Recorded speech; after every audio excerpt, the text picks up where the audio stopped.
later. I'm going to briefly just do a little bit of housekeeping before we get started. So you'll notice that you come into the meeting muted. You can choose to turn your camera on or off, but we do love participation, whether you comment in the chat or you can unmute yourself to ask questions later on or participate. I know there's a participation element in some of our town halls. Today, I'm going to just briefly present our speaker, who is Zahra Majeed. We're really lucky to have her. She is really an expert in the school leadership space. She's going to go ahead and present herself in more detail and better than I could. So Zahra, I'm going to go ahead and hand it over to you. Thank you, Camilla, and thank you everyone for being here and adding to our session today. When we think about leading great schools, we often look to leadership gurus, we look to our peers in the space, right? Other heads of school, in our case, globally around the world, we have this wonderful global Montessori network. But how often do we stop to look back to our classrooms for leadership inspiration and guidance? That's something I'd like to focus on today. Especially drawing from the elementary classroom, that very special, if you've observed in it or taught in it, place where children are stepping outside of the casa, their home, their birth to six reality, and entering the cosmos, the universe, their world, and civilization. And there is so much that students are tinkering with and learning and understanding at that age that I couldn't help but draw from their day-to-day experiences to think about how we can lead our schools in better ways, keeping the children we serve every single day at the forefront of this work. So our theme today is, what can the elementary Montessori classroom teach us about leading great schools? And Camilla has mentioned that you're interested in ongoing professional development advice as you create great professional learning programs for your faculty and staff. She also mentioned you're interested in advice or guidance about running great meetings. So we will delve into both of those topics. And as much as possible too, we will try to integrate the theme of reducing stress for our faculty and staff and ourselves as we engage in this great work. I'd like to start now with one of the great premises of our work that we are constantly aspiring to. Yeah, if we've taken Montessori guide training at any level, I'm sure this quote was quite a lofty ideal that we would often keep at the forefront of our minds, that the children are now working as if I, the guide, the teacher, did not exist. This is something I certainly kept in mind as an elementary guide. I had the great fortune of working with both the Hartford Montessori Magnet Initiative as well as Aiden Montessori School in Washington, DC. Both programs really renowned for their work at all levels, including the elementary level. Since then, I've been working with over 20 clients over the last 2 years on various needs, from strategic planning to support with school board meetings, curriculum development, including virtual curriculum development, which of course became very important recently, staff development, and even expansion related work. So helping schools kind of pivot and grow from a 2 classroom school to a 4 or even 10 classroom school. And all of that work has made me wonder, what if we took the word children from this quote and replaced it with adults? Yeah. So we can now hold this aspiration in mind as well, that the adults are now working as if I did not exist. Wouldn't it be great if we could move our schools to a place where this is the routine or the norm? Certainly, we would never step away from our day-to-day responsibilities of being there, tending these beautiful school environments, from the classroom level to the whole school level, and outward to the community, including the parent community.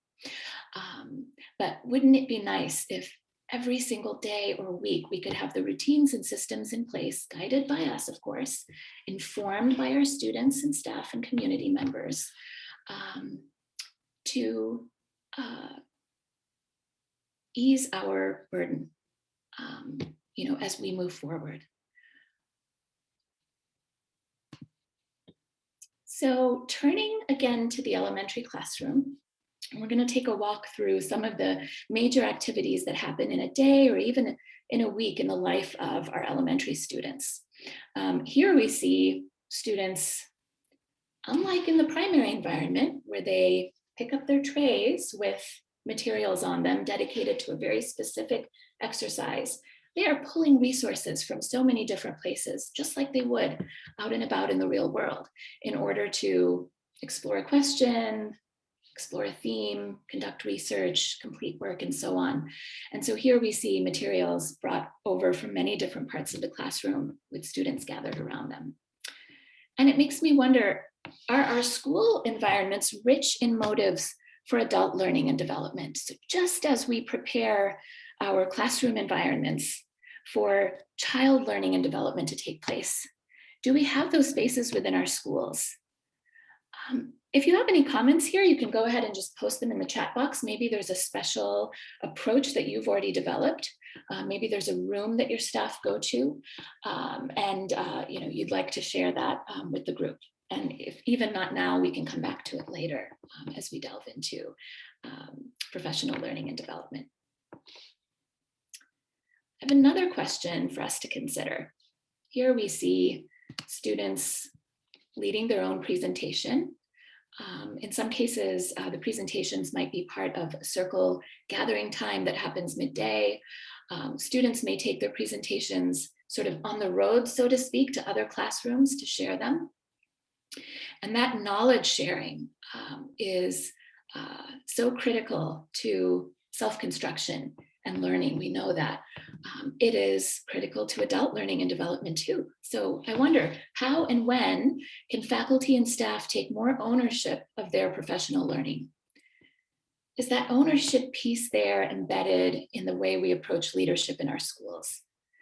Are mentoring opportunities flexible? Are they based on true staff strengths and faculty strengths, so that new or even seasoned staff members can draw on each other for the right reasons?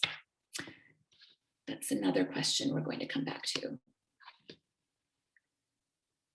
Here we're seeing a whole group circle or meeting led by a student. Certainly our teacher or guide is there. And this makes me wonder, do our meetings enable faculty and staff to share in the leadership of our classrooms and schools? Sometimes this can lead to burnout if we draw our teachers in too much into other aspects of the nuts and bolts of running a school outside of their classrooms. But we're going to think a little bit more today about how we can leverage their expertise, their presence, and their skills during our meetings that occur throughout the year when it makes sense for them. So in a more voluntary way and in a flexible way.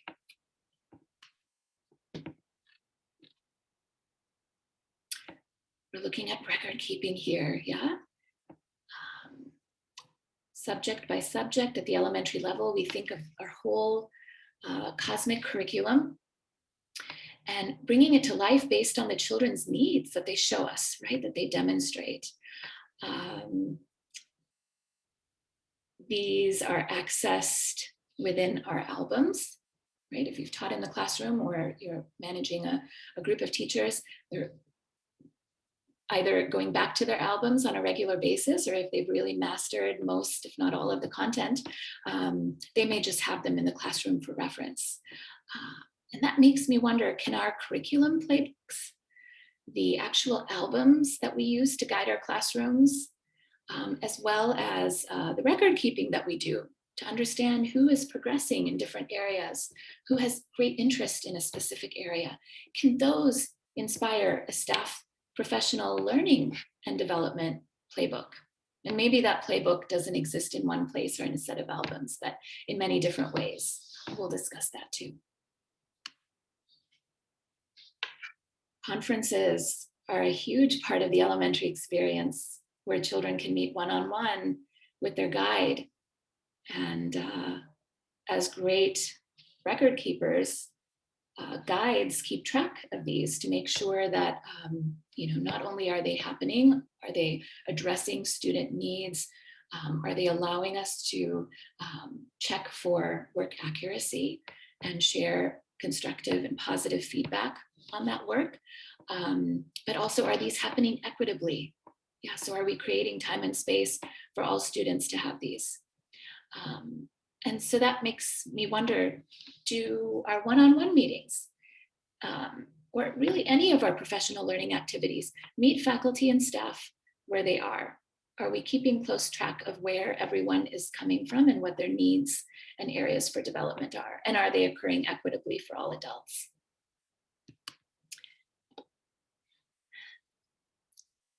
Caring for the environment as a community, contributing to the environment as a community, and becoming an expert in different roles and functions across that community are a huge part of the elementary experience too.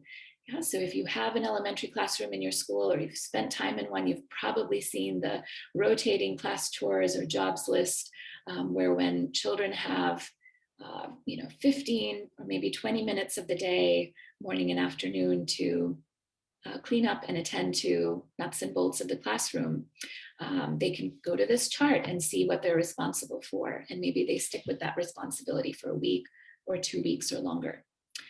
That makes me wonder, does everyone have a role to play in professional learning and development?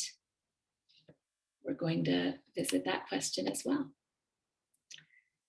And how are we celebrating our faculty and staff? We tend to do this so well within our classrooms. This is a picture of a birthday celebration where the child is taking us through her timeline with some assistance from an older student who's helping her read a special event that happened in her life at that particular point.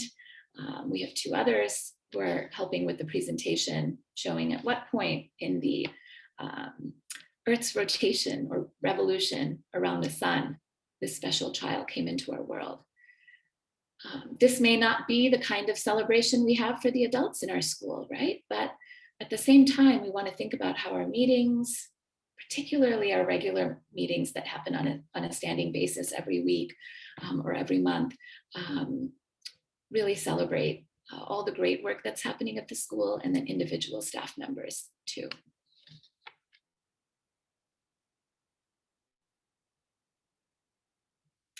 Someone once described teaching a classroom of 25 students, or guiding a classroom of 25 students, as having 25 browser windows open at the same time, and knowing what is going on in each and every single one of those browser windows.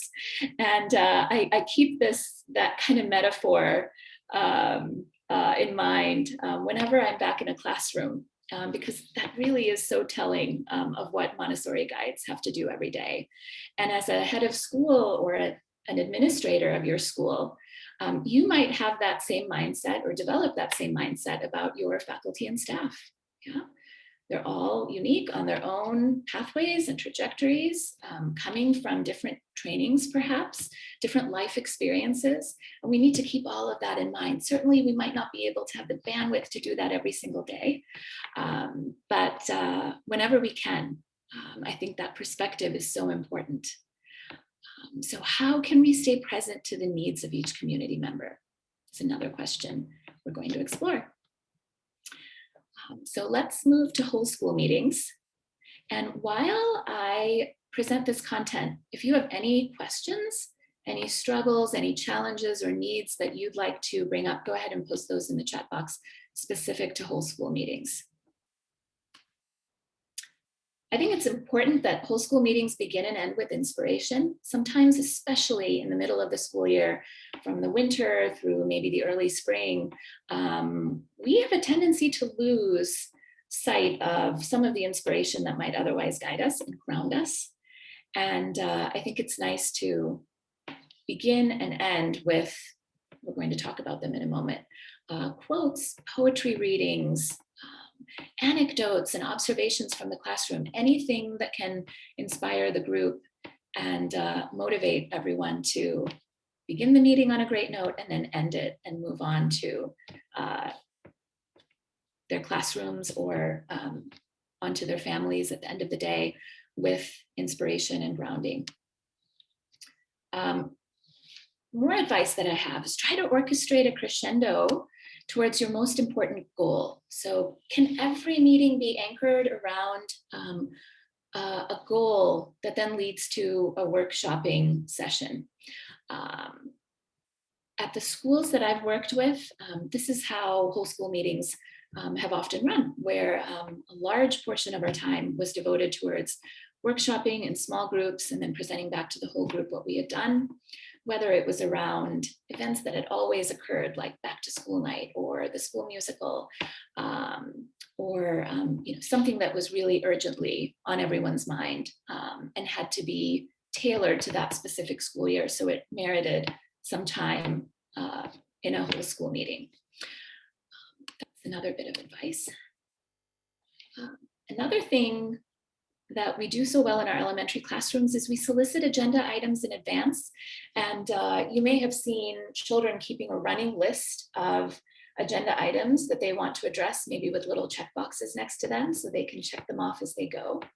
Sometimes one student will defer to another or a group of students because there's an agenda item that comes up that's really urgent, maybe more urgent than one that was listed before it. And so they just switch the order of the topics. It's something really beautiful to see them negotiate.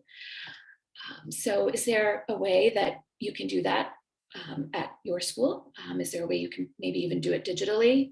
We'll discuss that too.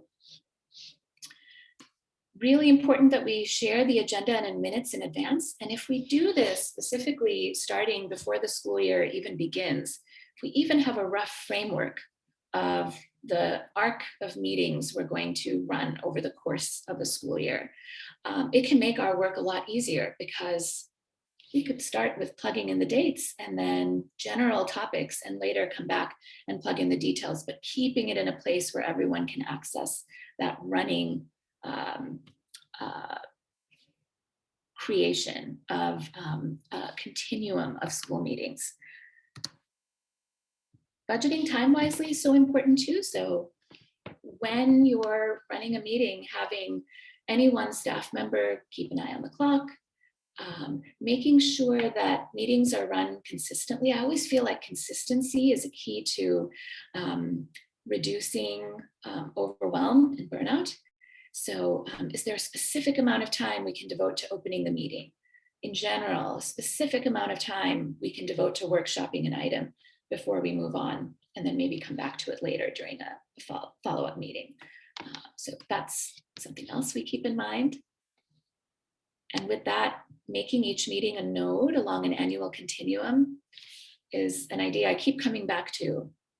If we're able to plan in advance, then we can see the forest and the trees and make adjustments easily and not feel overwhelmed when we didn't get to cover a goal or a topic in one session.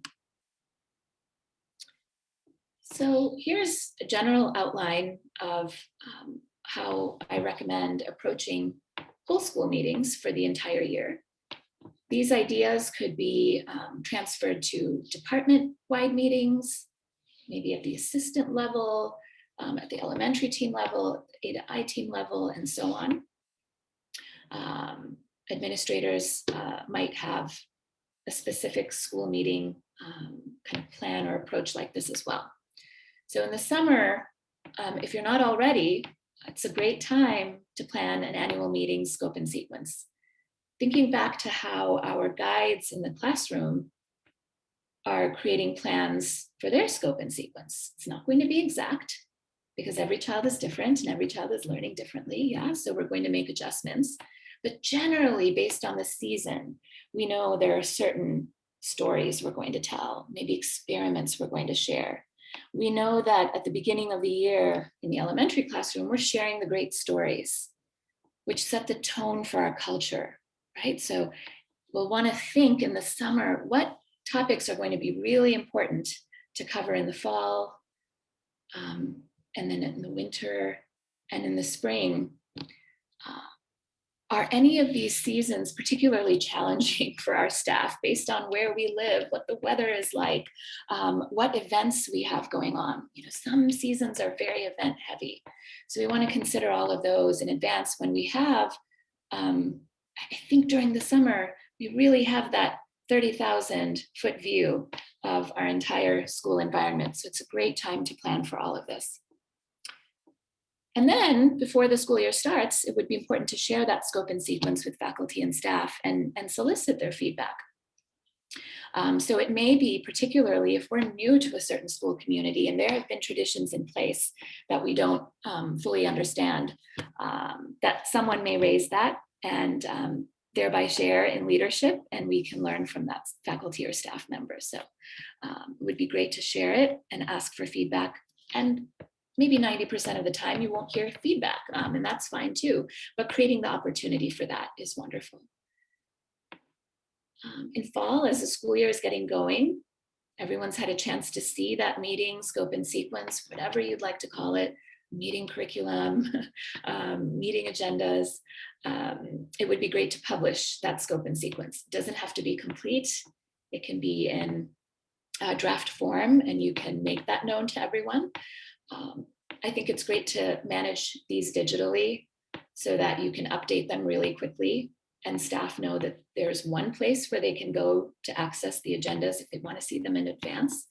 And that if there were gaps in content, that those will be filled in later.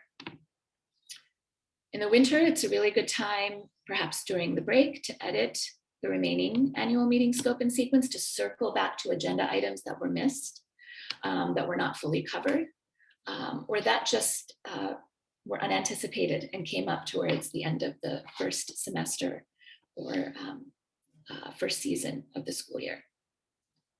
And then during the spring, it's a great time to gather ideas for the upcoming year's scope and sequence. Can you put a survey in place to gather those ideas? You could, based on how large your school is and how it's structured, divide that survey by the whole school level and then your team levels. So have a place for each and every staff member to indicate what is most top of mind and urgent and concerning for them to explore and prepare for the upcoming year. Just a sample agenda, thinking of meetings as sort of a wave, right? You've got that crescendo I mentioned. It's good to work towards, especially if your school is in a place where you can devote each meeting to a specific goal. I recommended having an opening. You could always plan to have it led by a different staff member. But just as we do in the elementary classroom, we set the tone, right? The children or adults cannot work as if we don't exist until we do a lot of work to prepare them.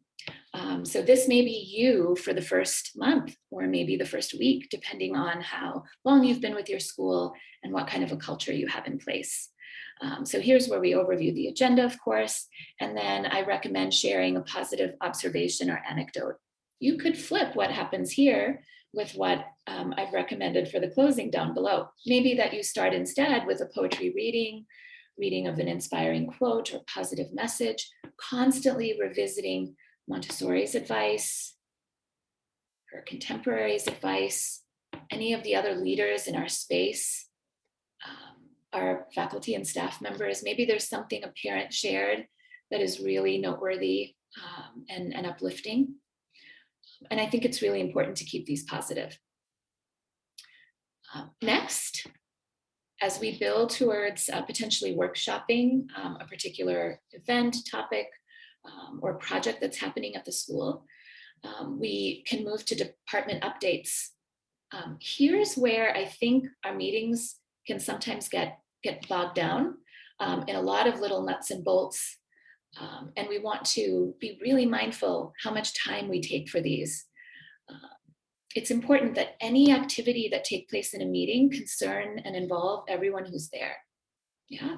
So for a whole school meeting, if we're having assistants, faculty, our administrative team, everyone attend, it's really important that these updates concern everybody, and that they aren't sort of superfluous and not necessary for the time being.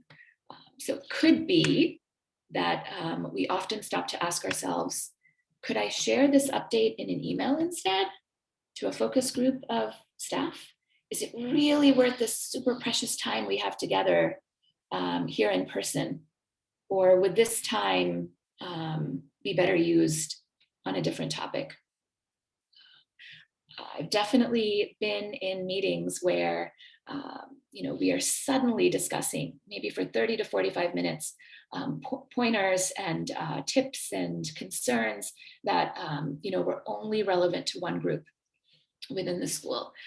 So if we can keep these items really short and sweet, follow up via email if needed, kind of move them to email if needed instead, or to a team meeting or a smaller focus group meeting, I think that would be great.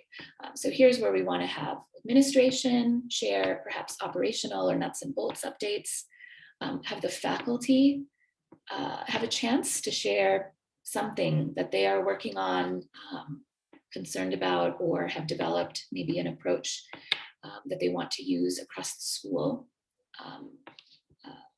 Could be, for example, a playground policy that they're considering, that they want to raise to the whole community and so on.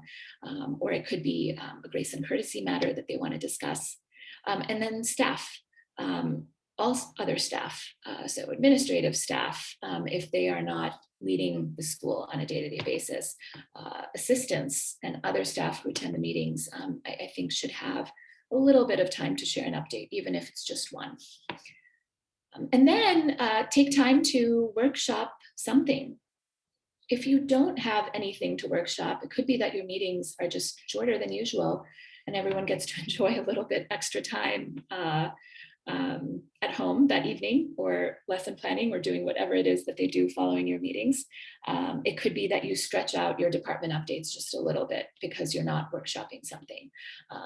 But this is a great time following the updates to dive into whatever it is that you need creative problem solving with all of these wonderful minds that are present in your space for. I mentioned the closing a little earlier as well. Again, we want to end on a very positive note. So here's where you create your tradition that makes the most sense to you. And having everyone pull from their resources, their backgrounds, is, I think, really an uplifting opportunity. So it could be that you have a special library of books that you're going to direct or guide staff to use, that you're going to give each of them maybe a spot every month or every 2 months, depending on the size of your group, so that they can all rotate through sharing all of these positive messages, like our children do in the classroom. I'm actually thinking now of how during some of our circles, we may have appreciation baskets or boxes, a place for our students to drop in a little note about something that they admired about someone or something that they learned from someone. They'll generally create acknowledgements like that. And I remember in my classroom, it was such a tradition that we had a pretty big basket for these. And after reading them, children who were named in them were welcome to take them home. So it could be that we share a little shout out or acknowledgement to another staff member at this time. Sometimes it's helpful to see these all visually so we can just reinforce for ourselves, how little time we want to take for certain activities and how much time we really need to save for others.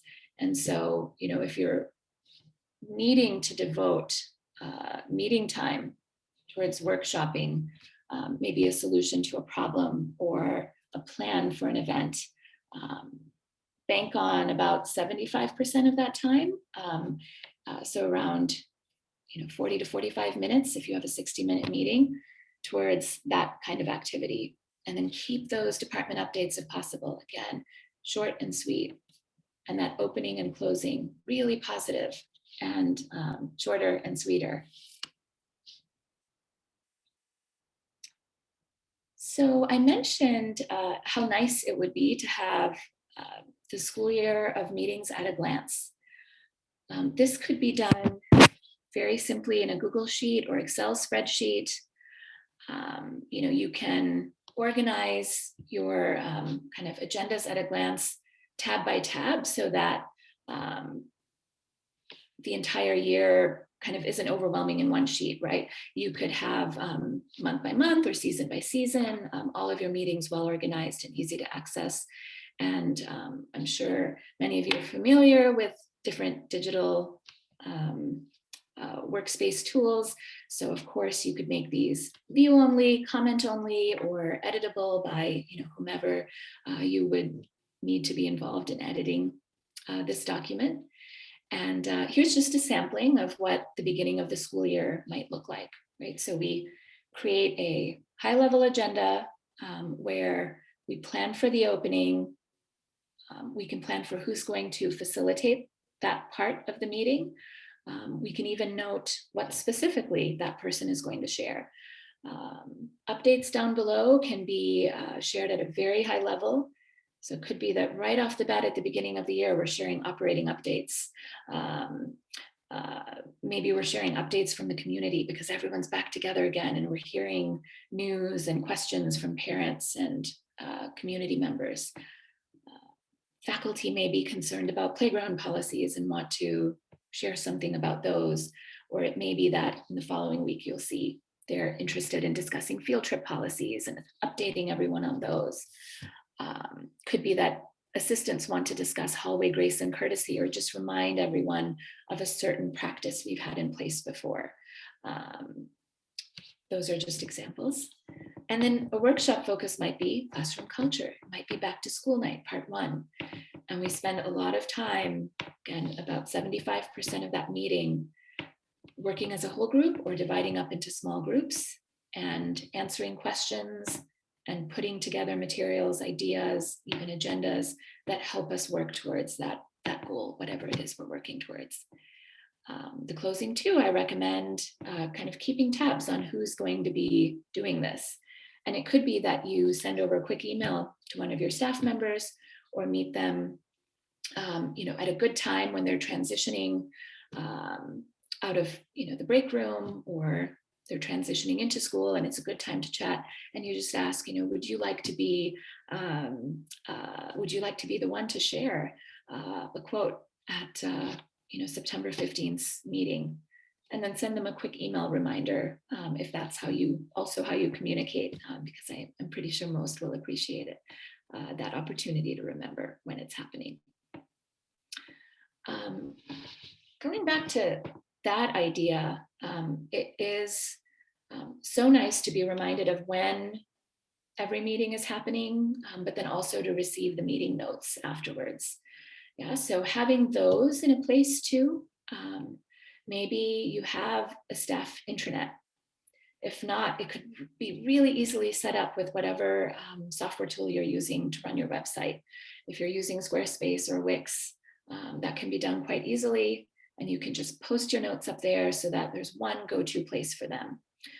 Just like there could be one go-to place for all of your meeting agendas in this broader scope and sequence. Maybe there's one person who serves as the keeper of all the notes and takes them and shares them out. Maybe that responsibility revolves too, just like the jobs in an elementary classroom. So consider what makes the most sense for your school and move forward from there.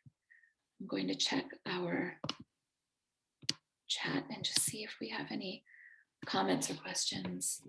This is a great one. Our teachers are so overwhelmed with their regular responsibilities. How do we get them to take ownership for professional development and mentoring? Great, we'll jump to that in just a moment. And I think we do want to recognize that these last 2 years, and most likely the next year, potentially even another year out from there, we are handling one of the most challenging times in our lives, certainly in our world's history. And so we do want to be mindful of that. And we want to be mindful of if we're adding something on to our teachers' plates, Is there something we can take away that's not as important right now? So that's one way to manage overwhelm and burnout. And then another way too is giving teachers the opportunity to step up. You can plan for that at the beginning of the year when you have an individual or one-on-one meeting with them to see what is their capacity going to look like each season or each month, and is there anything they'd like to take on, but to really plan for that, so that if you know that your elementary team is generally going to step up and support professional development or mentoring in the fall, but they really can't in the winter or spring because they have so many events, then you can turn to another group, right? Maybe your A to I guides, maybe there are assistants who have teacher training, they have a wealth of experience, maybe they've stepped from a guide role into an assistant role and they would like to be involved. So we can think creatively, flexibly, and individually based on who we're working with, and see when they can be involved, if not all year. We have an idea here. So at the beginning of the year, each team member could choose to be a host. It's a great idea. So the host provides that quote or something to share, tips, information, content, inspiration. It's a great idea. Thank you, Tina. For department and small group meetings, I think back to students and how they keep their clipboards with those agenda items running in the elementary classrooms. Could we manage a running agenda in this way amongst the adults involved? So you may have whole school meetings once a week or once every other week. And then you may have department and small group meetings occurring in an ad hoc fashion, or maybe those happen once a week as well. Maybe they happen once a month. However those happen, I think it's nice to share leadership because these are smaller groups. It's a great way to model engaging others in a meeting.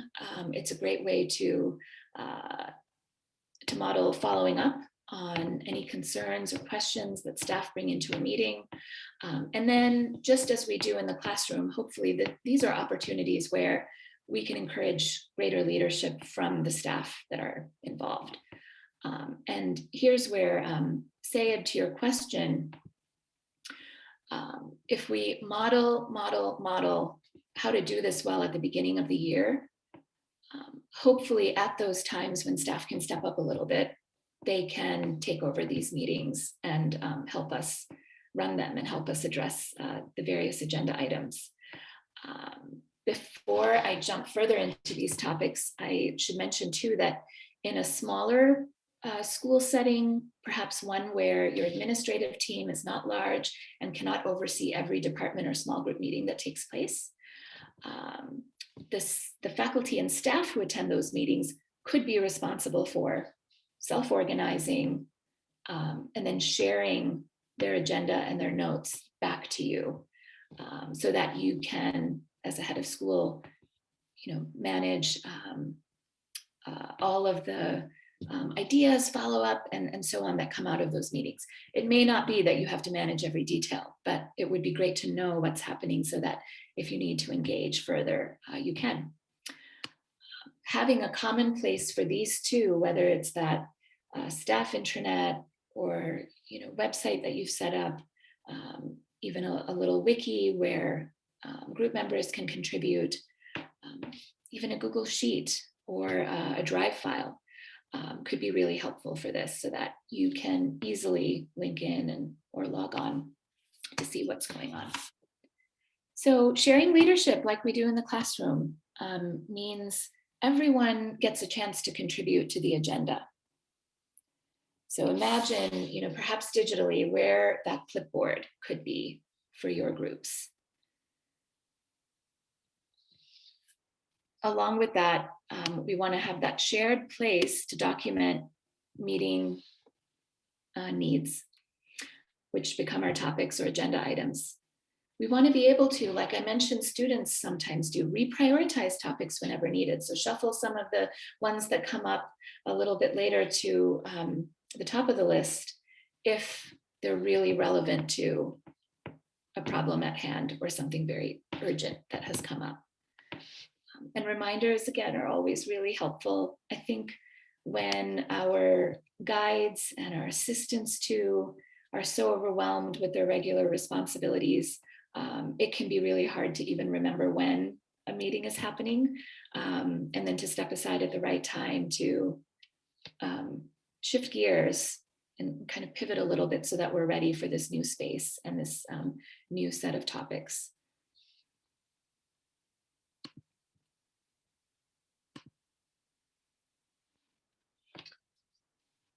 We wanted to discuss professional learning and development too. And if you have questions or advice about this topic, you can add those to the chat box and we'll come back to them in a few minutes. At the onset of each school year, something that I love to do and that I've heard heads of school in the past say they were really inspired by is to begin by setting goals, and not just as a head of school, to have each staff member set these goals. So if you have a retreat week, maybe 2 weeks of professional learning and development and classroom prep before the school year begins, if you are able to do this via a survey, it's really nice to ask, what is your goal for yourself and your own professional learning and development? What is a goal for your classroom or for your team, if you're discussing an administrative team members' work? What is a goal for your work with colleagues? And what is another goal for your work with school parents? This is how I would approach my year. And when we think goals, you're probably familiar with the acronym SMART, right? We want to make sure that our goals are specific and measurable and so on along that acronym, so that they're realistic enough for us to accomplish them. Why do this? Because like our students, we are constantly self-constructing, right? We're always learning and changing and growing. And so the goals we might set out for the upcoming year, more than likely will be different from the goals we had for ourselves last year or the goals that we'll have in following years. How can we do this? So at Aiden Montessori School, we used a tool called Folio Collaborative. It's in use by a lot of independent schools, including some Montessori schools. And Folio will let you actually construct goals. I think based on a school's directives, staff will approach goal setting differently. The way I would use Folio is to literally create these 4 goals, one for myself, one for my classroom and my students. Sometimes I'd have 2 or 3 for my classroom or students.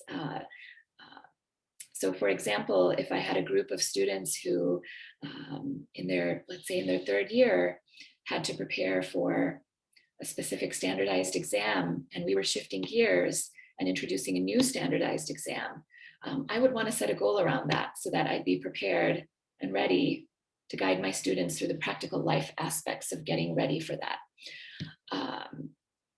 When it comes to colleagues, I would have at least 2 goals, because I would think about my assistant, who I was actively managing every day, as well as generally my school community of colleagues, assistants, fellow department level guides, other guides across the school, and administrators.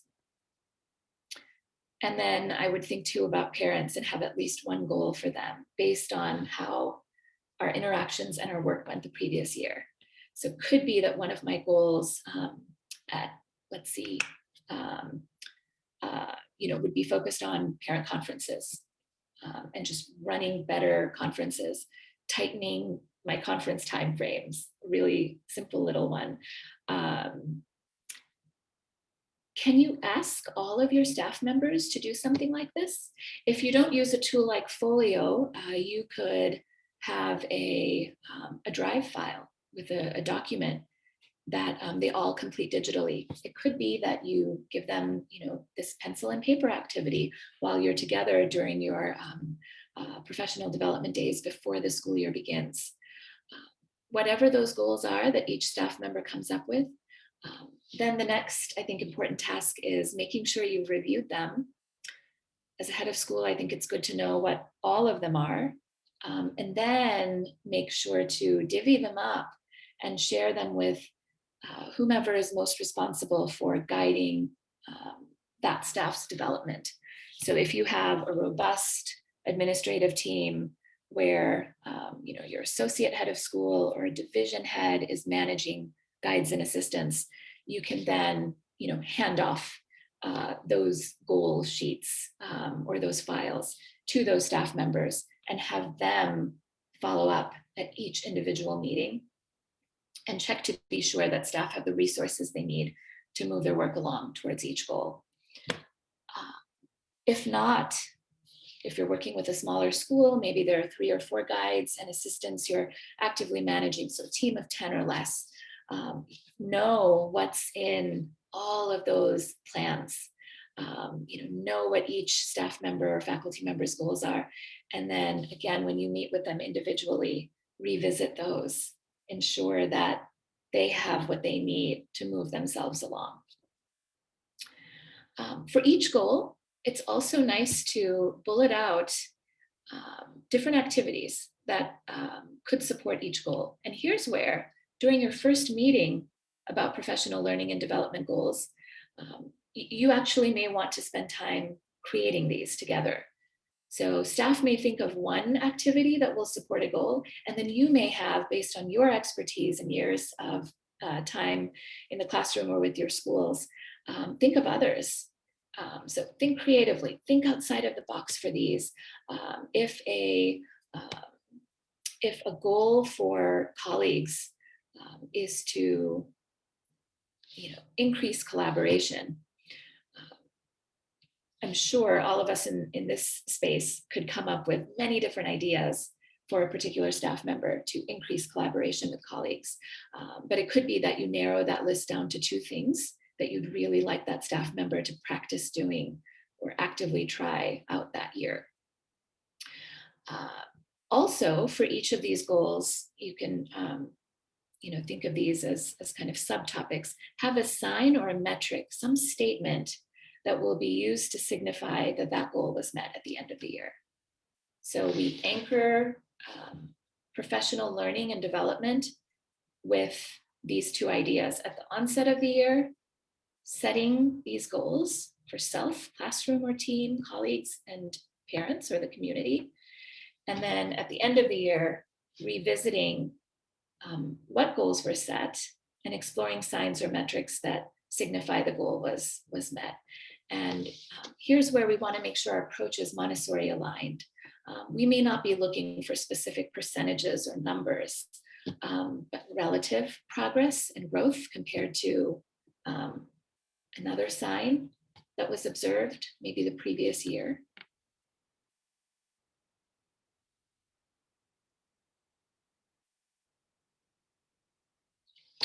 I think we have more ideas here.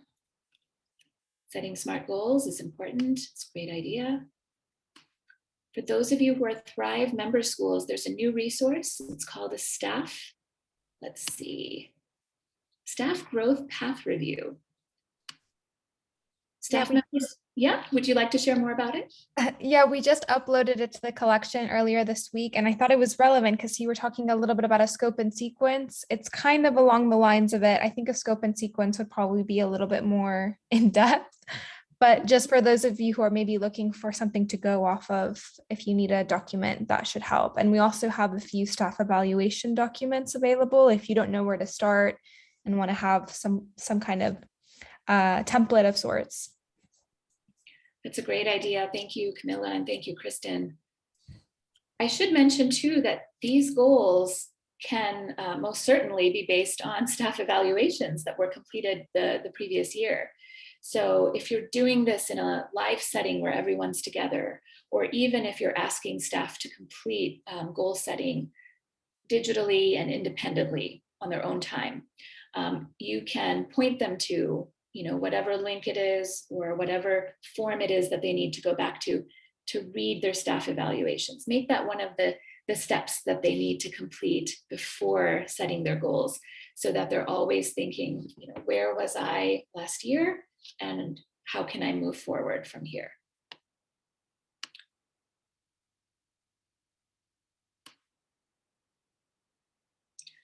Just as we create environments rich with motives for learning for our children, we want to make sure we do the same for our adults, for our faculty and staff, for their professional learning and development.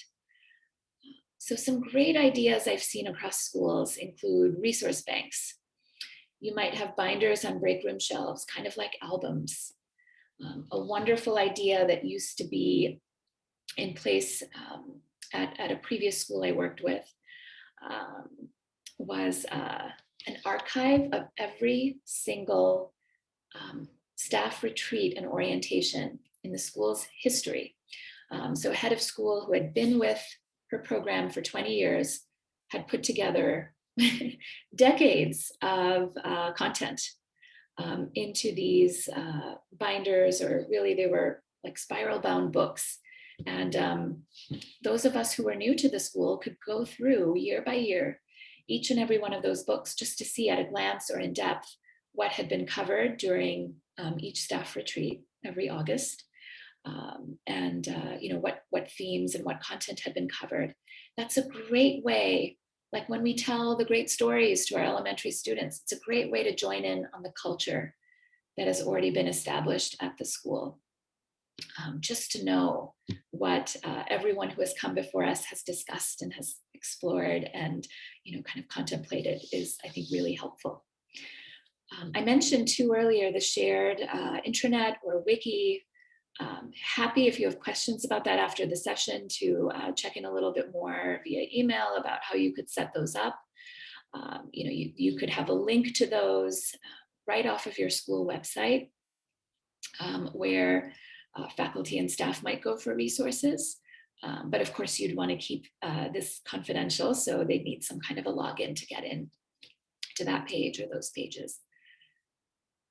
So this environment, rich with motives for professional learning and development, it can be digital, it can be within your spaces at school.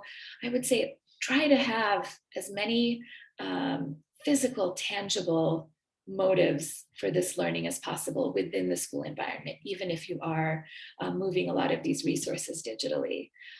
So if you have a library or a library hallway or nook with some resources for adults, try to keep something there. If there's a dedicated break room space, keep something there. Like we do for our children, especially our younger ones, but even at the elementary level, rotate them. It may be that there are some that are standing resources there each and every single year, and others that come and go and come back because they become relevant at different times and during different years. Mentorship offerings, keeping in mind how in the classroom, everyone has a role to play, right? Through their jobs chart, through teaching and guiding and sharing once they've learned a lesson. Sometimes we set up, I think, what is a default mentorship relationship where, because a new primary staff member is coming on board, another primary staff member, or maybe another faculty or staff member who has primary experience will automatically be that person's mentor. But I'm going to challenge us to think more specifically about specific skill areas, areas of expertise. Sometimes we don't even know staff have these unless we really ask and explore. But find out during perhaps this upcoming summer off, find out who has what to offer and who wants to offer a particular skill or an area of expertise. And so it could be that you have an assistant who's really good with classroom management and happens to be really savvy with technology. Those are the two areas that particular assistant wants to shine in and kind of be a beacon of light to the school community in. Have a place where everybody else can go and see that assistant's expertise and mentorship offerings and see everybody else's too. So this could be this could be a handout that's given out at the beginning of the year during your staff retreat or development days before the school year begins. Could live on your intranet. It could be in your break room, posted on the wall. I think it's really nice to divide up mentorship based on specific areas that we really are excited to share. And then that way, staff won't just have to go to one person for kind of everything, every question that they have, and then be redirected to others based on kind of what we've heard through the grapevine. So this is another great structured way to make sure that staff are actively involved in their professional learning and also sharing with others at the school. But then too, to the question we had earlier from Sayed, are hopefully doing it on a schedule that works for them. So, it could be that a new guide reaches out to an administrator about a specific mentorship topic, and the administrator lets them know, I'm going to be, really excited to sit down and meet with you about this. Could we do it 2 weeks from now? And if you need it urgently, let me know so I can connect you with someone else who can address it right away, right? So hopefully in getting that kind of list out to everybody, we can cultivate those healthy, positive, productive relationships between our staff so that we don't have to get involved with every single request.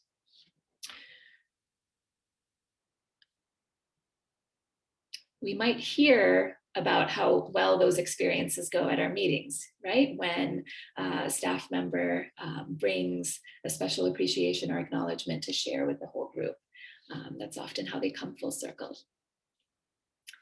When your faculty and staff have the wonderful opportunity to attend a conference or a retreat, let's not let that precious, often priceless and expensive opportunity pass any of us by. Yeah, so sometimes you might devote one of your annual whole school meetings to sharing conference and retreat notes. Staff may decide, I'd rather share the notes that I typed up very diligently during a refresher course, or maybe there was something like a material that we created at an EAA session during the summer, and I'd like to lead everybody through creating that because it could be really helpful for other levels at the school. So devoting time for this is really important. And it could be that you do it seasonally, where going back to that scope and sequence or your meeting at a glance kind of sheet or curriculum, you plug in opportunities for staff to do this after the refresher course, beginning of the year, shortly after EAA takes place or any other summer conferences take place, whenever regional retreats happen and so on. So that again, you're thinking very mindfully about creating opportunity for this, and then encouraging staff to prepare for this in advance too. Having a budget in place for this, sometimes easier for larger established schools to do than for smaller schools that are especially just getting started to do. But having a PD or PLD budget and giving staff the opportunity to express what they'd like to do with that budget and kind of justify how that budget will support them, I think is key. So if you have any questions about that, or you do that really well at your school or have ideas, go ahead and post those in the chat and we'll get to those in a minute. I'm thinking back to goal setting and helping our staff create a list of activities that will support each goal.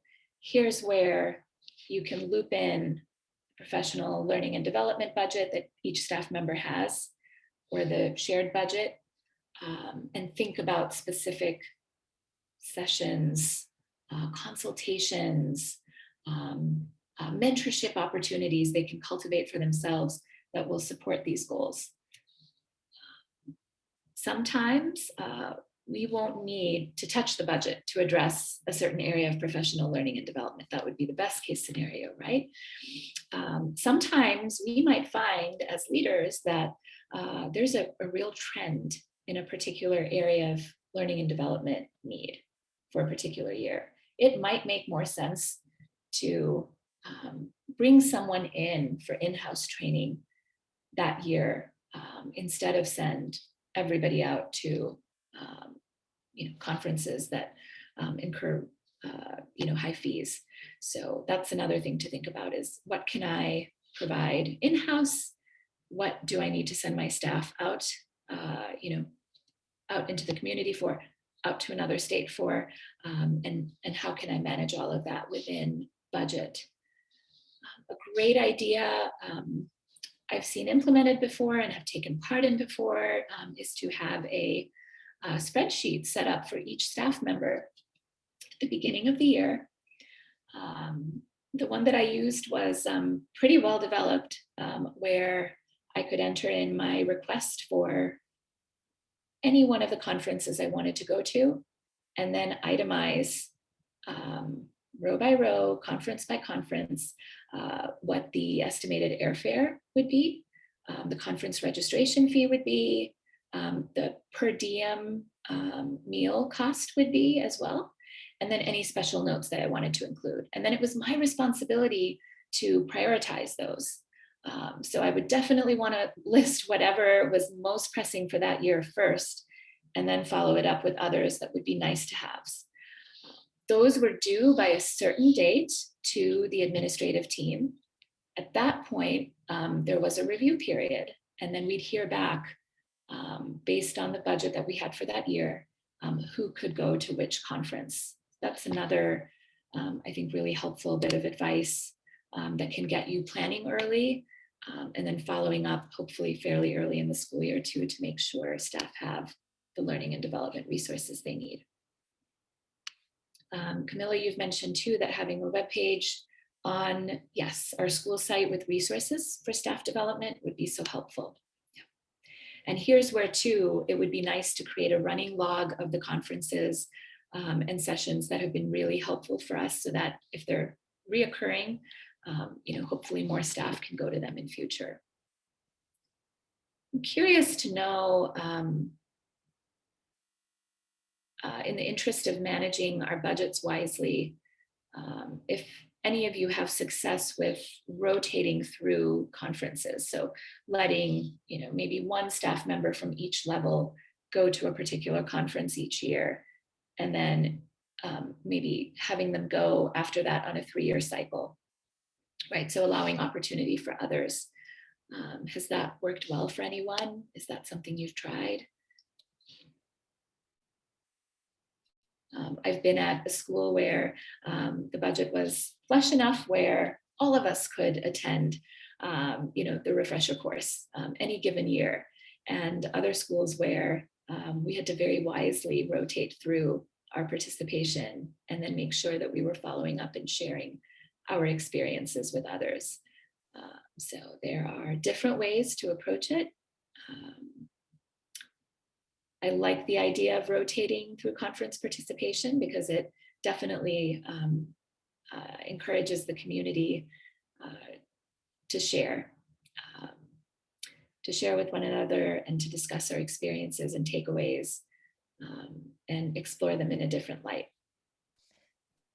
Zahra, I know the school that I was previously at did the rotating, and they would send one guy to a big conference every year, pay for the airfare, but they could only have the budget usually for one. And then there would be a team meeting where they would share notes and takeaways. So that is a good option for those who don't have budget, in my experience. Thank you, Camilla.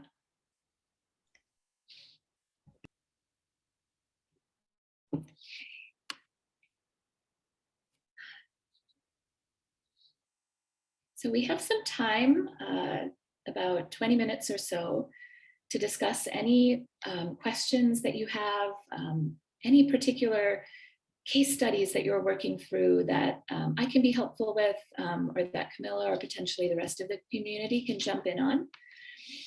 I will go back to this slide and let you all pose any questions you have, and we'll take time to discuss them.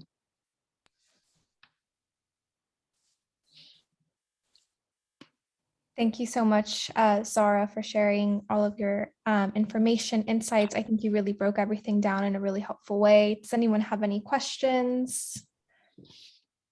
You can unmute yourself or put them in the chat. I believe Zahra also shared her contact information if anyone has any questions or would like to get in touch, or maybe thinks of a question later on when they're looking through the breakdowns. Thank you, Camilla. If you'd like to stay in touch, I would love to hear from you. You can find my website for my independent consulting practice here at twinleafed.com. You can reach out directly to me at zahra@twinleafed.com. Another project that I'm working on is for going out resources, and you can find that information at montessoritrips.com. We have a platform called My Field Trip that started taking off recently and will be back up and running next year. Great. Everyone, next week, if you would like to join us again for our Montessori Town Hall, we're going to be talking about talent acquisition in the Montessori space. And staffing has been a real challenge these past 2 years. There have been staff shortages. So we have a speaker who's going to come talk about talent acquisition. Her name is Letty Rising, and she's got some great experience in the Montessori space. You all are, of course, welcome to join, ask questions, listen, take notes, whatever is most helpful to you. And thank you again, Zahra, for your presentation and for giving us an hour of your time. We really appreciate it. I hope everyone has a great Thursday. Thank you. I'll stay on in case anyone would like to discuss a question or a particular theme we explored.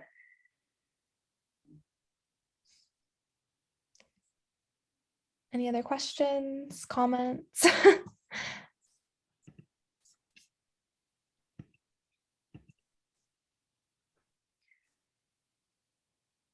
You can also always email Zahra. Her email is up there if you have any thoughts, if you're going over or if you're viewing the recording.